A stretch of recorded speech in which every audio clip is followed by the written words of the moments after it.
Tremendous show of support from our leaders. Additionally, I want to recognize the many local leadership, especially the Half Moon Bay leadership, the Board of Supervisors, the County Executive, allied law enforcement agencies, CAL FIRE, EMS, the FBI, but especially the San Mateo County Sheriff's deputies.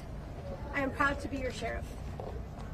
What happened yesterday in this community is devastating. The coastal community is a very tight-knit community. Most importantly, it turned the lives of these families upside down. Many of the workers came to this country to work and provide for their families. Instead, yesterday, many of them lost family members. Moments ago, the governor asked me what I needed. Much of what we need are things that this governor has advocated for already. Better mental health services, better victim services, but most what we need is for this gun violence to end. And as the governor offered his support to this community today, I want to support him and our leaders to enhance our safety and to end the country's epidemic of gun violence. I have no additional updates at this time, but I wanted to clarify the decedents. There were 5 males and 2 females. The other survivor, he is at the Stanford Hospital and he's in stable condition. Last night I had the honor of being here at the IDS Hall with the families, with the people that were directly impacted. And some of the family members received some really bad news that they lost their loved ones. But what I can tell you is that the coastal community came together. They supported one another. They were here for one another in a time of need. And I'm proud to be part of this community with them.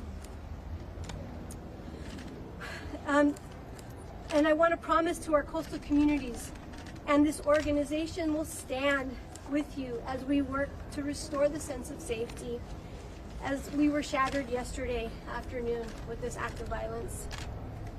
I want to thank all the law enforcement leaders across the nation who have offered their support to not only myself but to this community. At this time, I'd like to introduce FBI Special Division Agent Robert Tripp. Thank you, Sheriff. Good afternoon, everyone. My name is Robert Tripp. I'm the Special Agent in charge of the FBI San Francisco Field Office. I'd like to begin by offering my deepest sympathies to the families of the victims. The FBI responded to the scene last night and provided technical and forensic support to the San Mateo Sheriff's Office.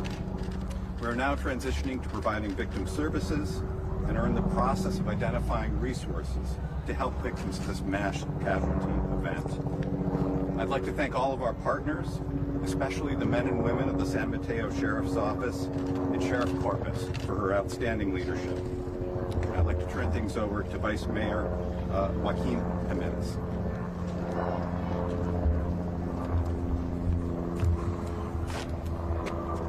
Thank you. If I've learned anything in the last 3 years since we were affected by the pandemic, is that our coastal community, we support each other. We care for each other. My condolences goes to the families and to the farm working community that have been affected as of yesterday, as of 3 years ago when the pandemic took our farm working community, and it's affecting the floods. Now it is time for all of us to come together and bring the support. We have great leaders in our community that are stepping forward, taking a chance to be here for you, to be here for our community. We have a strong leadership in the county, our new elected sheriff, our law enforcement officers who responded to the shooting.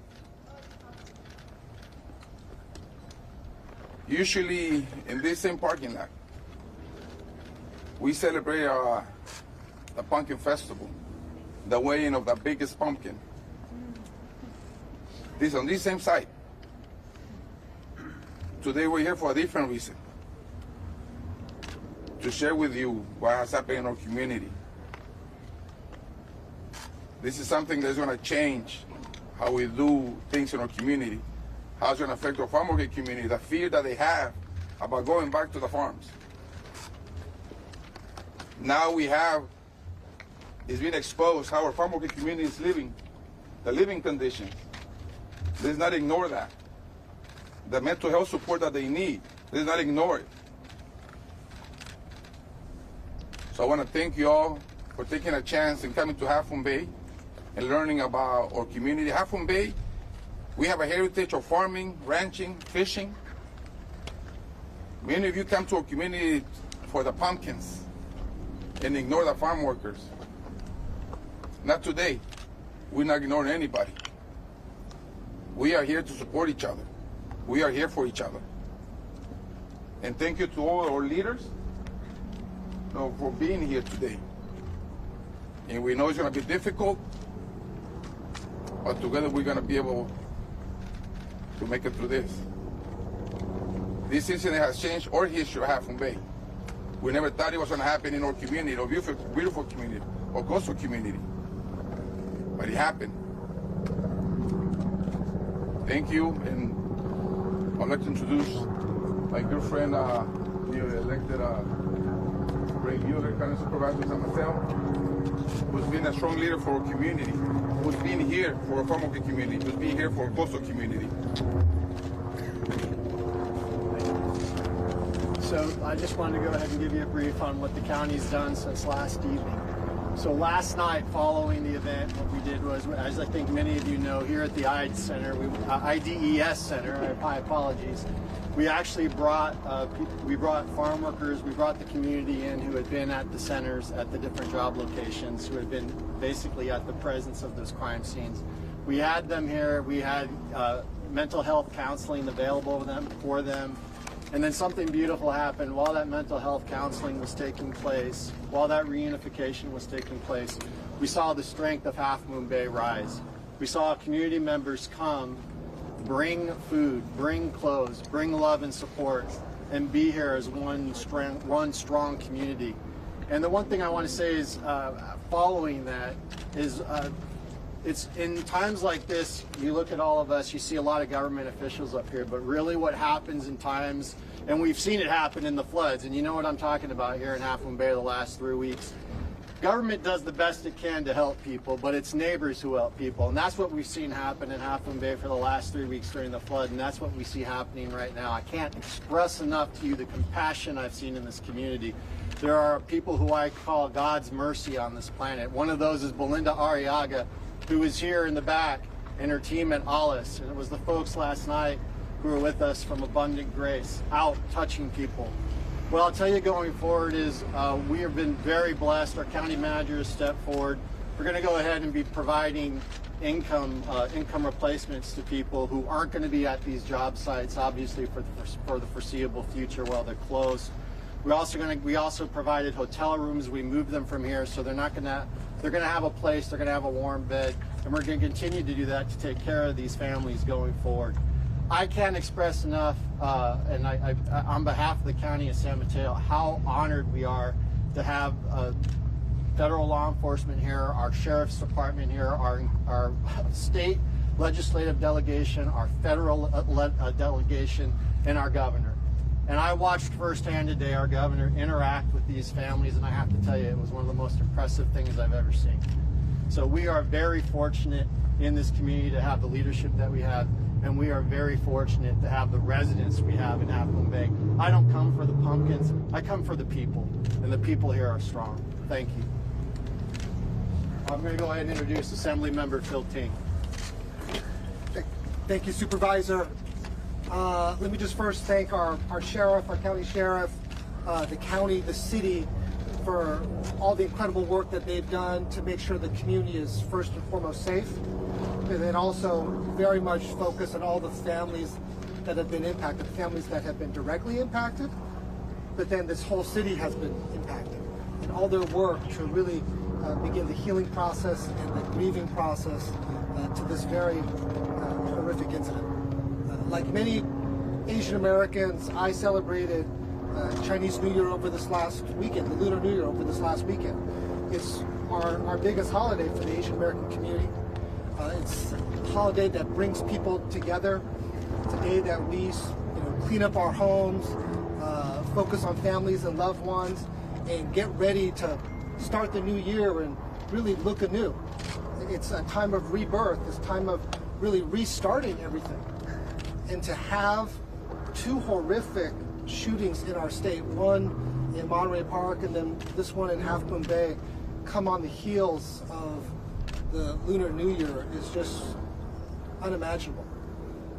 And it makes me think about everything that we've done. We traditionally say in California, we are very proud of the fact that we don't have as many mass shootings as there are in other states because of all the work we have around common sense gun legislation.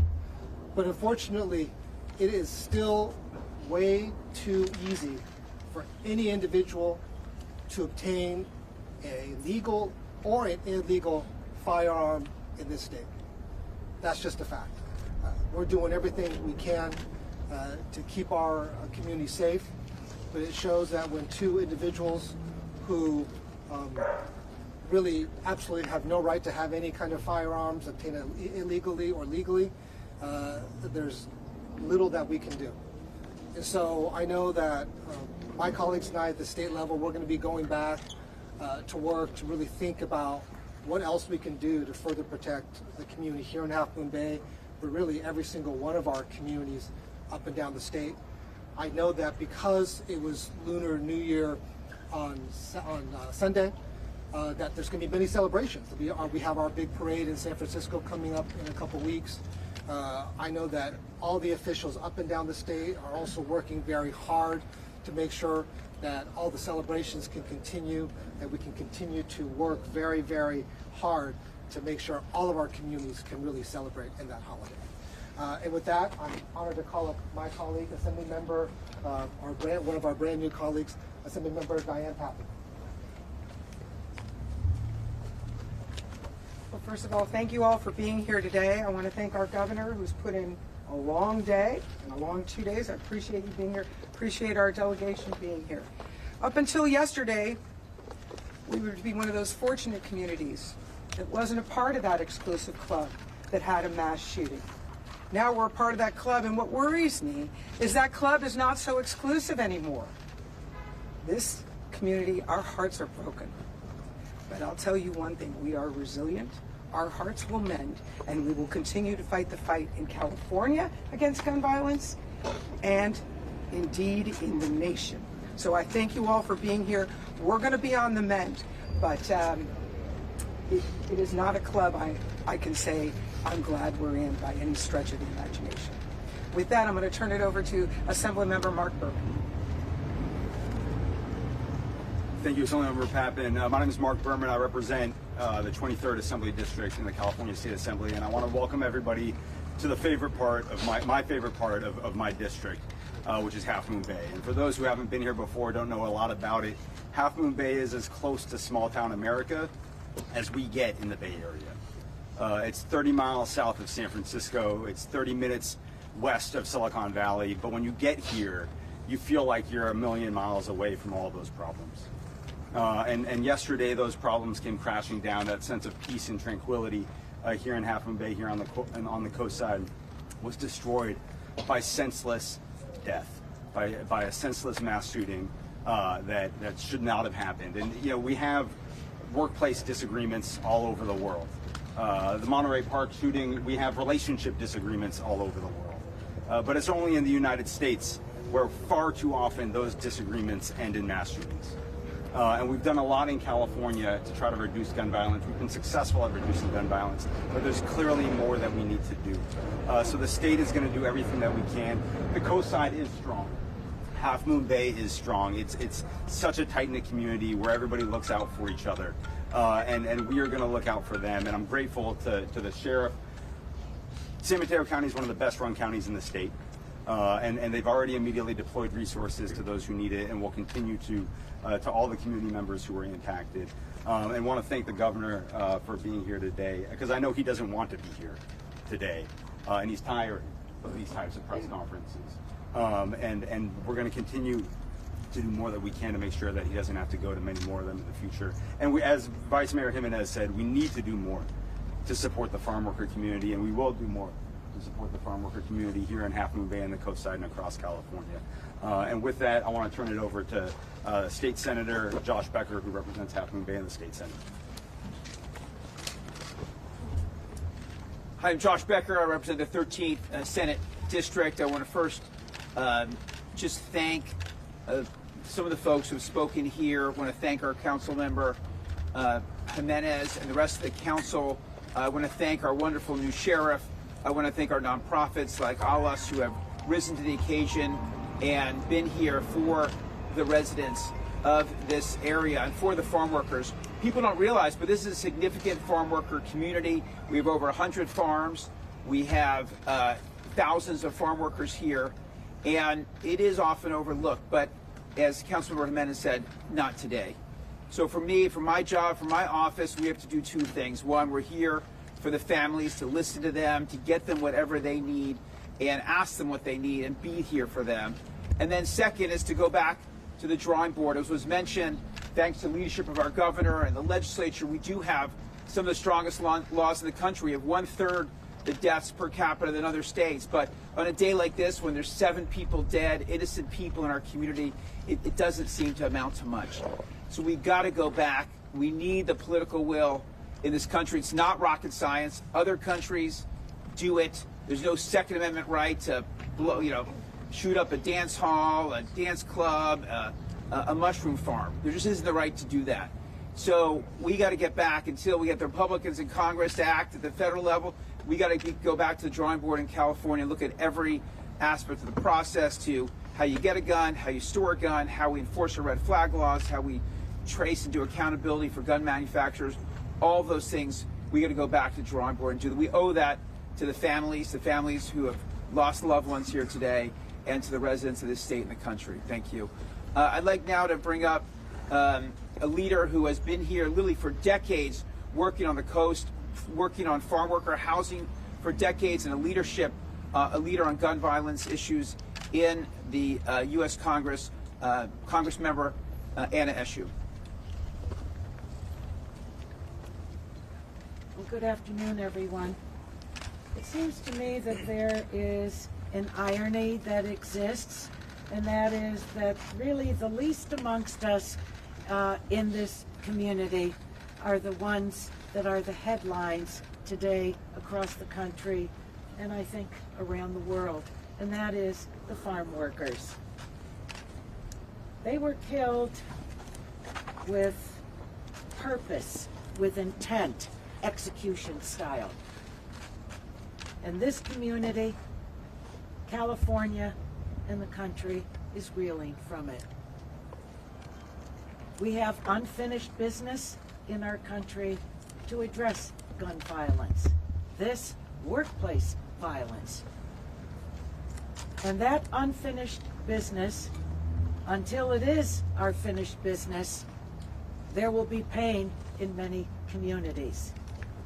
I think in the name of the lives that are lost, that what we all have recommitted to in the last handful of hours, whether it's our extraordinary law enforcement, the elected officials, people in the community, recommitting ourselves to make good on that commitment to stop the gun violence in our country.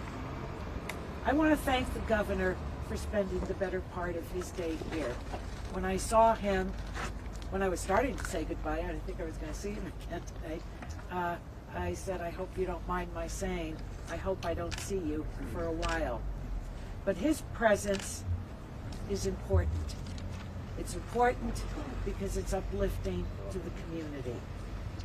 I spoke to the president today. I got to speak to him just before I left my house to come over to Half Moon Bay, and he expressed his condolences and support, most importantly, his support to the people of this community. The story of America is to not only meet the challenges, but to make good on the promises. I think that this Half Moon Bay team is going to do just that. Thank you, everyone. The governor of the greatest state in the nation, Gavin Newsom.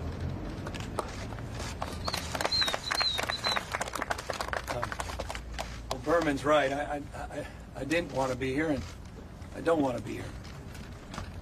I headed down. I'm processing all this in real time. I headed down 2 days ago after hearing around Monterey Park, and my first instinct was to get to my desk and open up a file. And literally out dropped the file with a bunch of these yellow cards from my talking points in San Jose, the ones at the Gilroy Garlic Festival, and then the ones literally almost 4 years ago to the day, the week, related to the Thousand Oaks shooting where 13 people were gunned down at the Borderline Bar and Grill. Literally, these are the notes. One of them. I went down to Monterey Park and was invited to 3 press conferences like this, and I said, nope, nope, nope. I watched them on my cell phone instead as I walked around the community. And I'll tell you what, I did that selfishly, because I didn't have the guts to come up and say the same things we hear again and again and again. That was covered. Sheriff Luna did a magnificent job.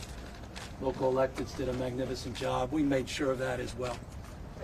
But I walked and listened, knocked on doors, walked into businesses that were still open, and just listened to people. Remember someone rolling up, young woman, 3 young girls in the back, and she, "Can I talk to you?" She starts tearing up. She introduced me to her 10-year-old daughter, 8-year-old daughter, and 3-year-old daughter, and said, "Can you do me a favor? And can you tell them it's going to be okay?" And I said, "What do you mean?" She goes, "Well, they're supposed to be in school, but my 8-year-old said, no way." I said, "How's her 10-year-old?" She goes, "Doing remarkably." 3-year-old, she was just rolling around in the back. And the 8-year-old was so fearful because she heard the gunshots. And she knew. She actually knew they weren't firecrackers. She in and of itself is remarkable. And she didn't sleep the night before. And I looked over at her and I said, "It's going to get better." And all I thought to myself, if she was like my 8-year-old daughter, thank God she didn't do this. She didn't ask me to pinky promise. Because I wasn't so sure. Walked back the next morning, met with more merchants, visited the hospitals, met a young man on life support.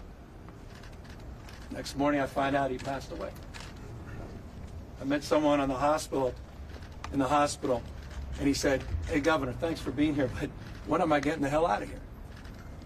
And I said, "Well, let's get the doctor." He says, No, I'm going to be fine." His leg was shattered by the gunfire.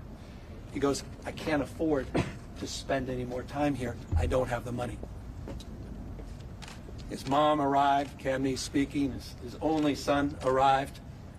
And they came over to me worried he's going to lose his job in the warehouse the next day unless he can go back to work. Joaquin talks about inequality and things being exposed. That's exactly what we experienced here today. Farm workers of all stripes. Latino descent, Asian descent. Asian gunmen. 39 now of these mass shootings, and we're only at day 24 of the new year. I was looking back at these same notes, and it's right here, right up on the right corner. It says Aurora. And it goes down to Midland, Orlando, Buffalo, Poway, Parkland, San Jose, Sutherland, Sandy Hook, Boulder. And I started writing in Monterey Park. And now I got to write in Half Moon Bay. What the hell is going on? But it was said, and it's said all the time, only in America. Only in America. Number one in gun ownership, number one in gun deaths. It's not even complicated. And guess what? This happened on our watch. Society becomes how we behave. We've allowed this to happen. Doesn't have to be this way. It wasn't always this way. A few decades ago, we didn't experience these kind of things. We've allowed this to happen. And I feared 2 days ago that Monterey Park would give way to other headlines. Little did I know I'd be up here to give away 2 or 3 days from now to whatever the headlines will bring. Meanwhile, the trauma and the damage, the devastation is felt for generations in some cases. Communities being torn asunder, no one feeling safe. All those farm workers, like, can I get a job someplace else? I can't go back. And by the way, some of you should see where these folks are living. The conditions they're in. Living in shipping containers. Living in shipping containers. Folks getting $9 an hour. You want to verify the California minimum wage? Not $9 an hour. No health care, no support, no services. But taking care of our health, providing a service to each and every one of us every single day. So this whole thing is just a stacking of issues that come to the fore. But the one common denominator are these damn guns. I got no ideological opposition to someone owning a gun responsibly. But what the hell is wrong with us that we allow these weapons of war and large capacity clips out on the streets and sidewalks? Why have we allowed this culture, this pattern to continue? What happens in every one of these cases, I watch those same evening newscasts you do. Well, we couldn't solve for this with this particular law. We can solve for a pattern. We get so consumed by an incident that we lose sight of the pattern. I'm proud of California. Don't think for a second this state has stepped aside. We've taken responsibility. We believe it's decisions, not conditions, that determine our fate and future. We've led the nation. We've led the national conversation in gun safety. No state in America has done more than the state of California. And the data bears out the efficacy, the success of gun safety. Gun safety saves lives, but notably, not in every case. No one's naive. So don't point to that as proof of its failure. Quite the contrary. Gun safety saves lives. The modern gun safety movement started with a guy named Ronald Reagan. The Republican Party should look that guy up.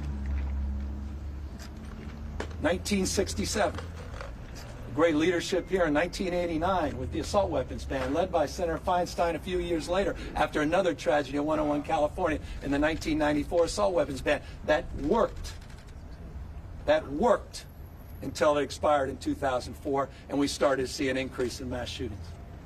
We've led the nation on background checks, closing loopholes. We led the nation on red flag warnings. We led the nation on waiting periods. We led the nation across a series of gun safety measures, and the data bears it out. We've seen a 55% reduction in gun deaths when we initiated those progressive reforms from 1993 to 2017. And you look at our gun death rate, it's 37% below the national average.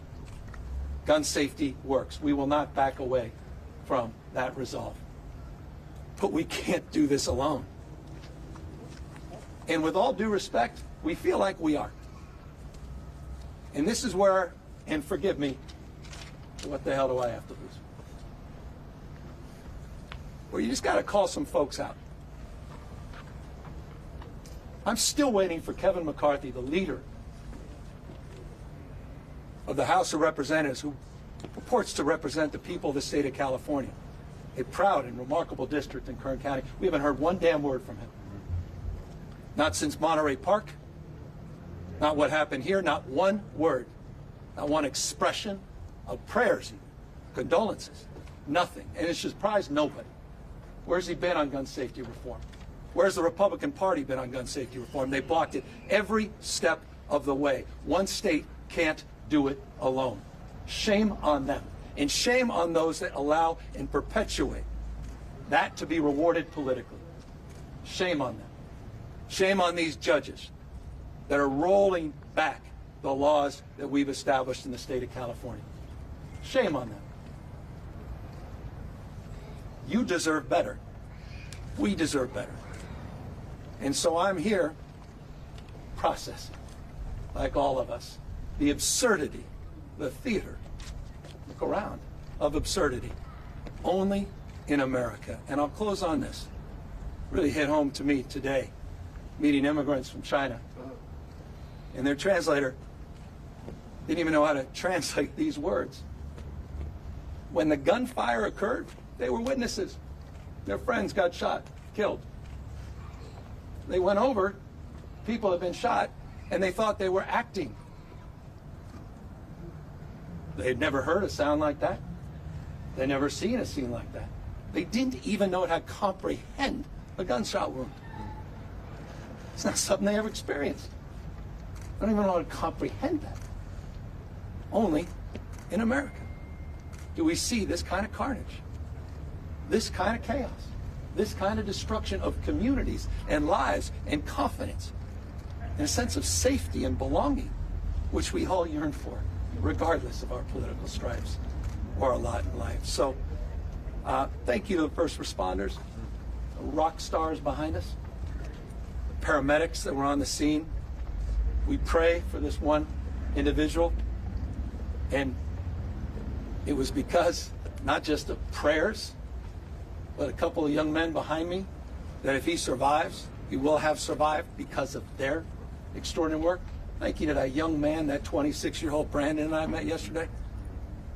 This remarkable kid whose aunt told me, I can't believe it was Brandon. We all know Brandon. He was so shy.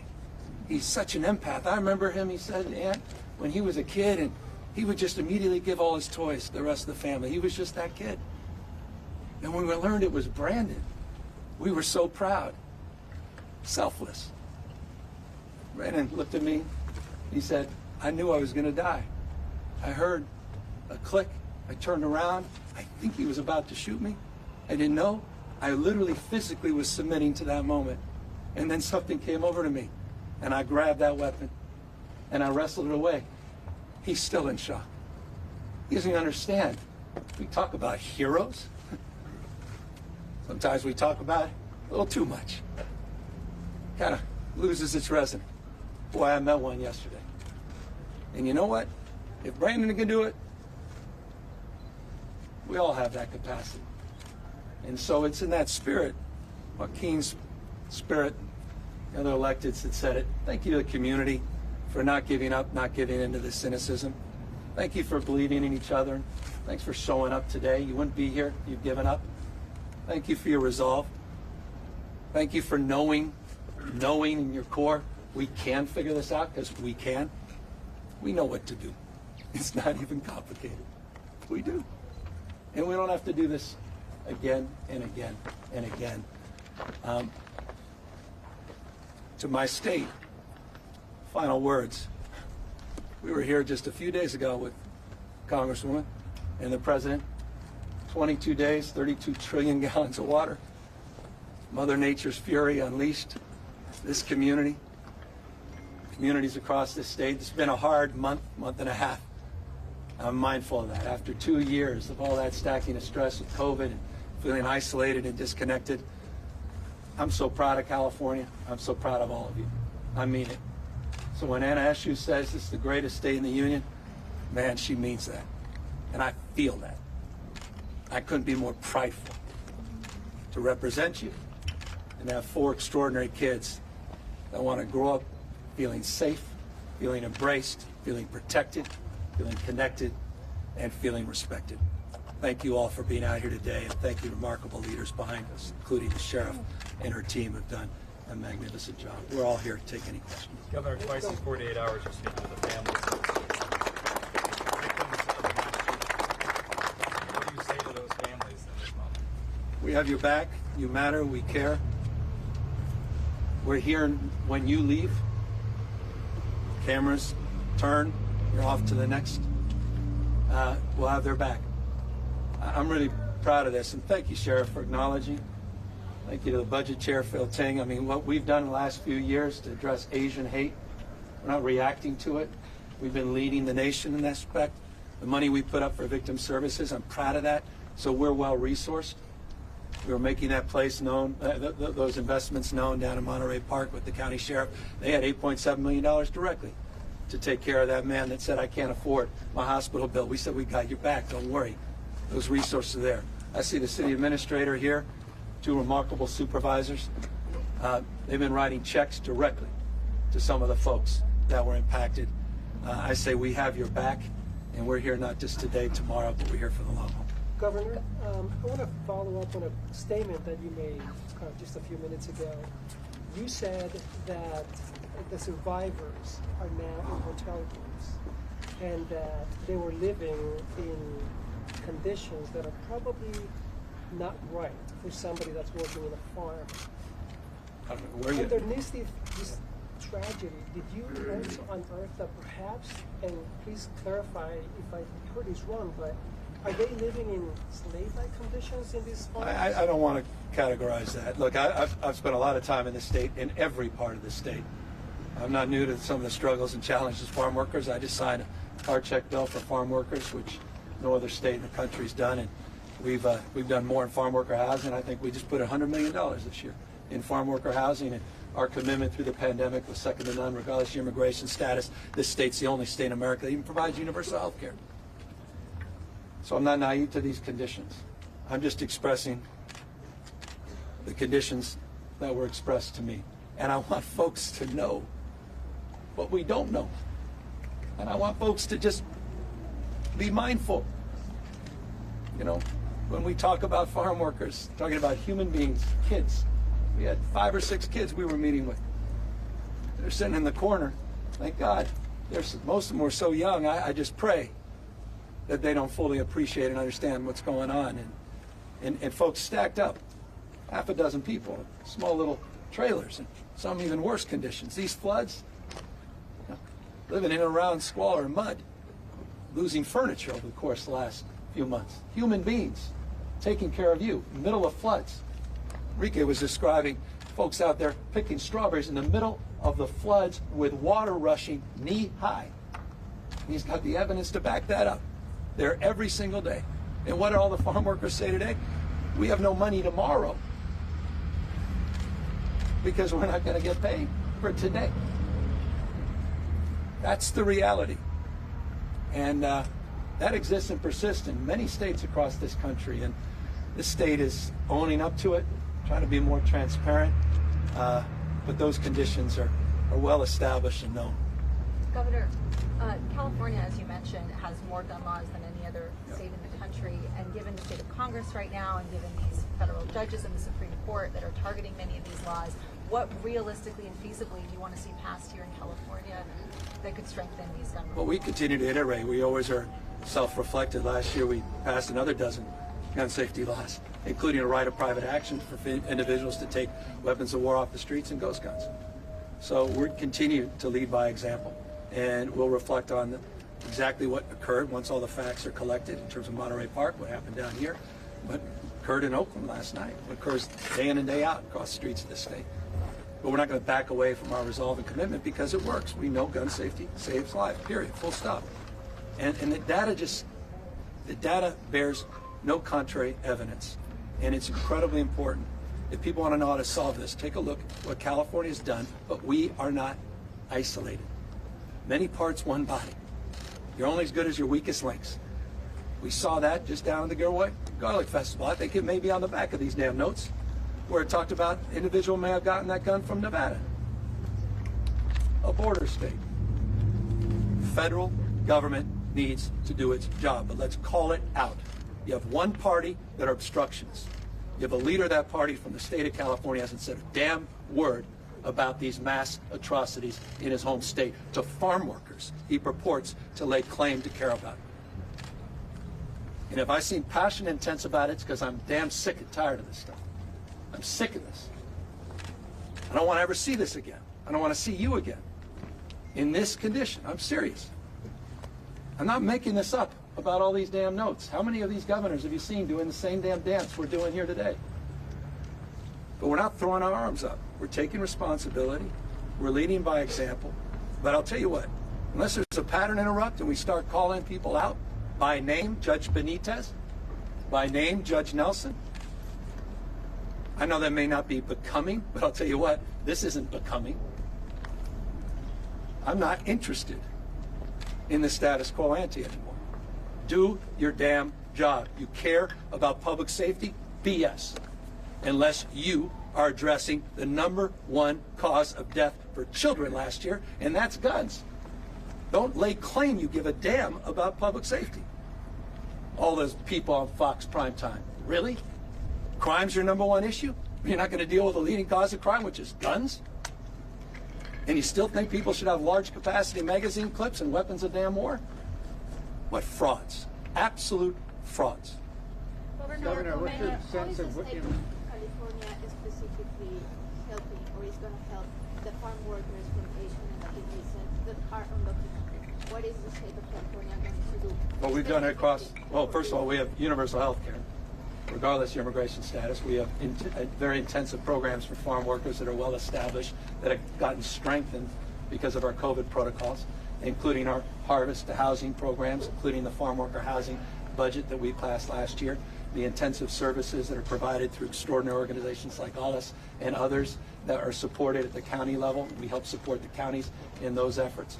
We continue to do more as it relates to the unionization to give these workers a voice, and we signed that landmark bill last year for farm workers to organize, which may be the most potent and powerful answer to your question. So this state has a myriad of strategies and interventions, and we have a lot more work to do. Governor, the one that you question, the governor, the one that you spoke with that was very worried about his paying for the hospital bill, he obviously was not aware of universal health care. So tangibly, how do you get that message to each and every one of them? No, we have a lot of work, and we're in the process of implementing it. He wasn't aware of the victim services. Turns out he does have Medi-Cal and does have that support, but there may be some copay issues, and we'll help address that.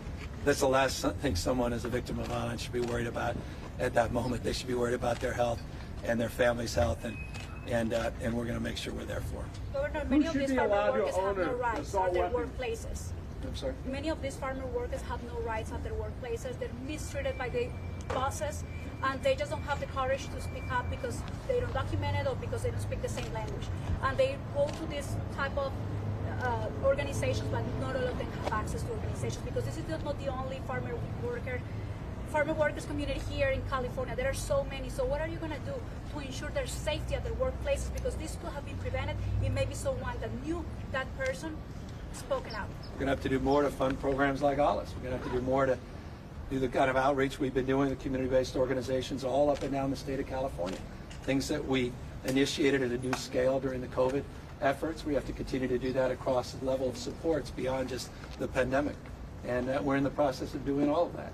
We provide free legal services. We provide all kinds of supports that are unique in the United States, including the kind of supports that we're offering as it relates to addressing a fundamental issue, and that's housing. And housing scarcity is a problem all across the state.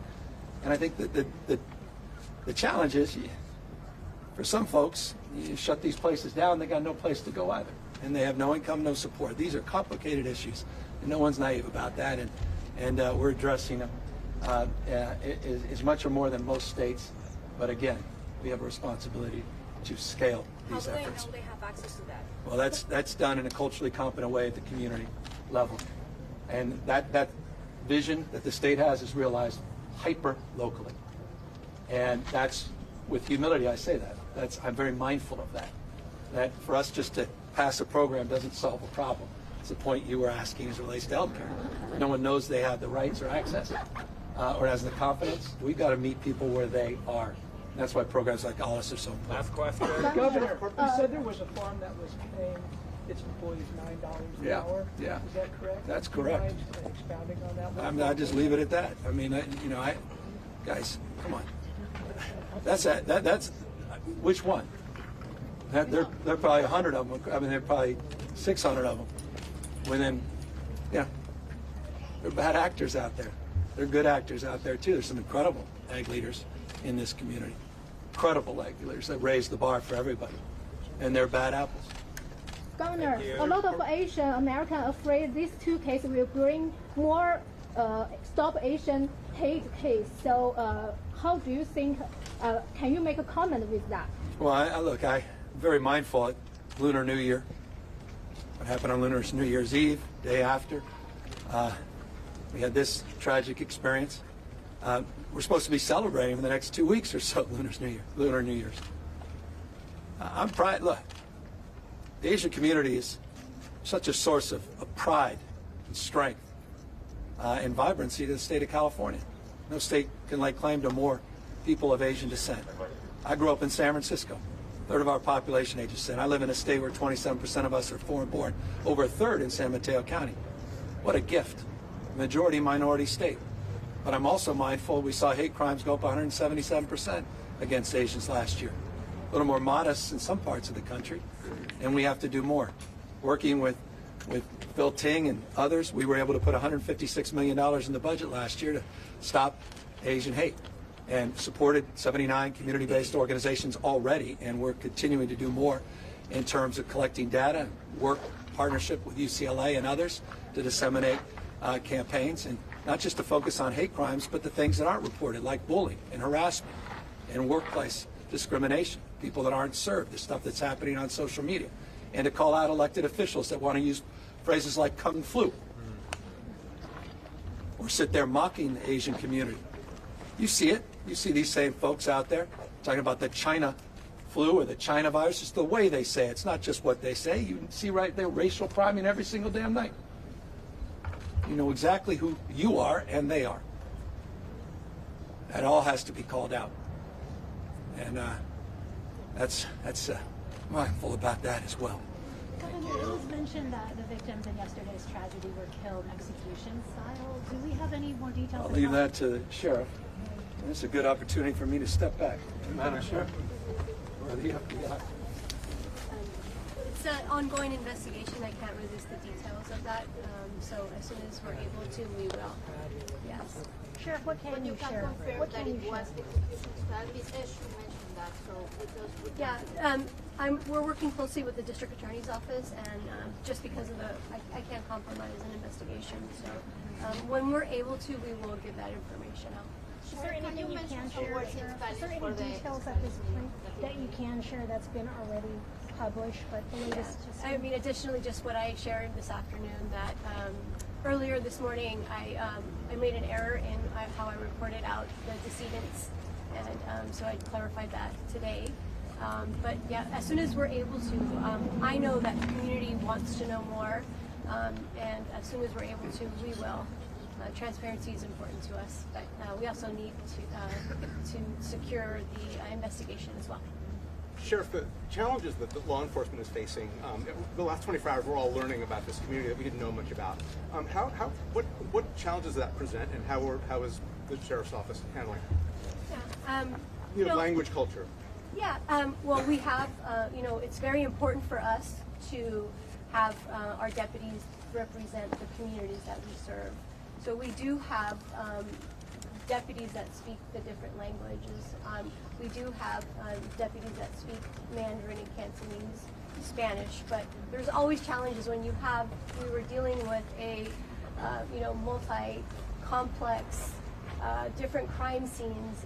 We've never had one of these shootings before in our county, and so we needed more resources, and we were fortunate enough to have those resources through our allied agencies and federal agencies. Thank you, everyone. Thank you.